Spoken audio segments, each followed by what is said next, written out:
কাছে এলো পূজার ছুটি। রোদ্দুরে লেগেছে চাপা ফুলের রং। হাওয়া উঠেছে শিশিরে শির শিরিয়ে। শিউলির গন্ধ এসে লাগে, যেন কার ঠান্ডা হাতের কোমল সেবা। আকাশের কোণে কোণে সাদা মেঘের আলস্য দেখে মন লাগে না কাজে। মাস্টার মশাই পড়িয়ে চলেন পাথুরে কয়লার আদিম কথা। ছেলেটা বেঞ্চিতে বসে পা দোলায়, ছবি দেখে আপন মনে।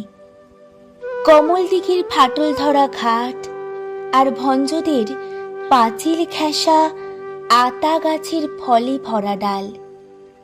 আর দেখে সে মনে মনে তিসির খেতে গোয়াল পাড়ার ভিতর দিয়ে রাস্তা গেছে এঁকে বেঁকে, হাটের পাশে নদীর ধারে। কলেজের ইকোনমিক্স ক্লাসে খাতায় ফর্দ নিচ্ছে টুকে চশমা চোখে মেডেল পাওয়া ছাত্র।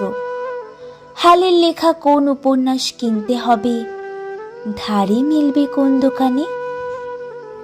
মনে রেখো, পাড়ের শাড়ি, সোনায় জড়ানো শাখা, দিল্লির কাজ করা লাল মখমলে চটি, আর চাই রেশমে বাধাই করা অ্যান্টিক কাগজে ছাপা কবিতার বই।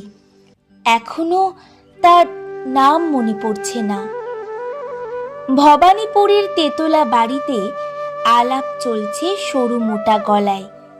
এবার আবু পাহাড় না মাদুরা, না ডালহৌসি কিংবা পুরী, না সেই চিরকেলের চেনা লোকের দার্জিলিং। আর দেখছি সামনে দিয়ে স্টেশনে যাবার রাস্তায় শহরের দাদন দেওয়া দড়ি বাঁধা ছাগলছানা 5টা 6টা করে। তাদের নিষ্ফল কান্নার স্বর ছড়িয়ে পড়ে কাশের ঝালুর তোলা শরতের শান্ত আকাশে। কেমন করে বুঝছে তারা এলো তাদের পূজার ছুটির দিন।